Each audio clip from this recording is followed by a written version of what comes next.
Now, in this list, I give you the biblical history concerning the fighting against Amalek. I believe all the fightings are listed here. From Judges, you see, through Samuel and Chronicle, and even to Esther, there was all the time some fighting against Amalek. And all the fightings were mostly ordered, commanded by God. God told his people again and again and again, you have to fight Amalek.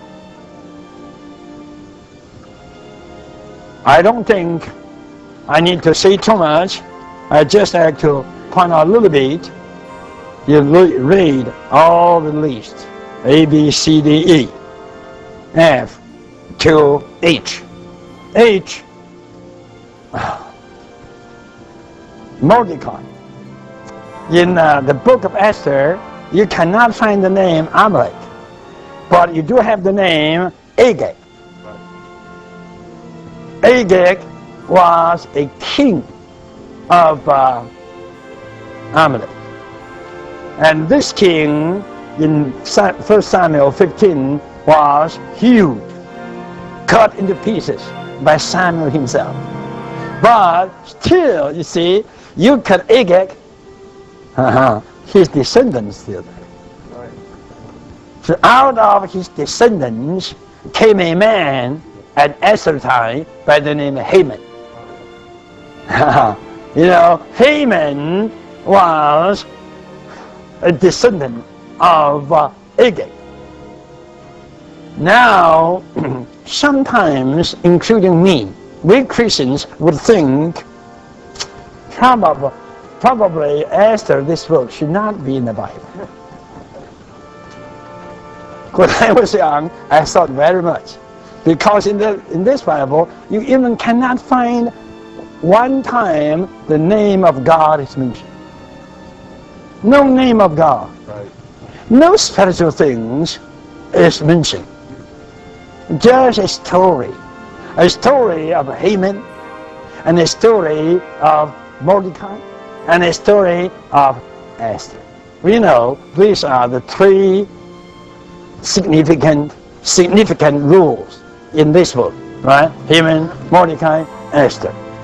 Why this book is in the Bible? I tell you, it is in the Bible to tell us how God hates the flesh.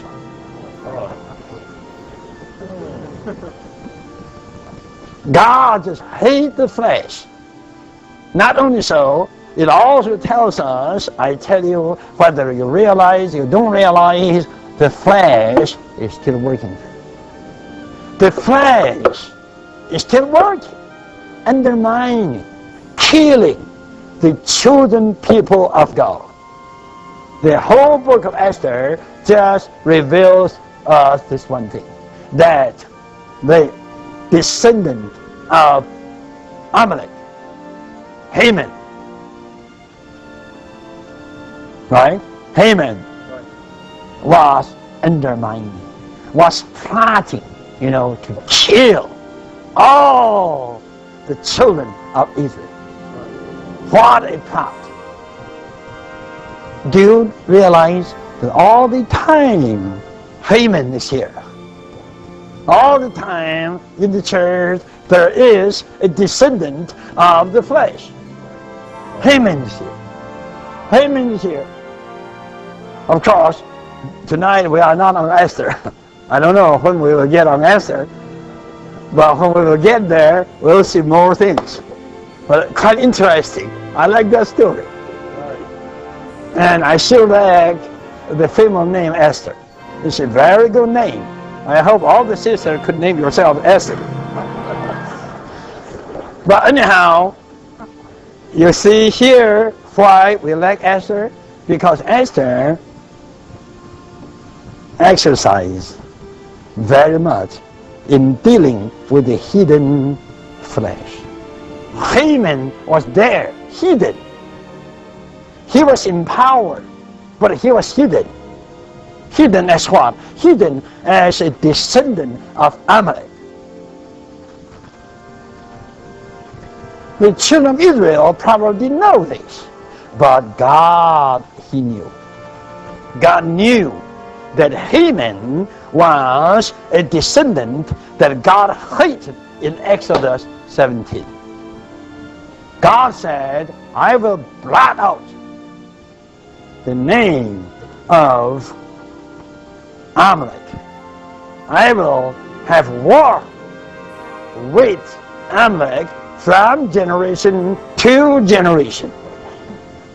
I do believe without tonight's word, probably you would have read Esther over 10 times. You didn't realize that was a fighting against Amalek. Right. Have you ever thought about this? Esther is a war story. A war story. This book is a story of war. War against what? Against Amalek. Eventually, through Esther's faithfulness, I tell you, this descendant of the flesh was totally killed. Very meaningful.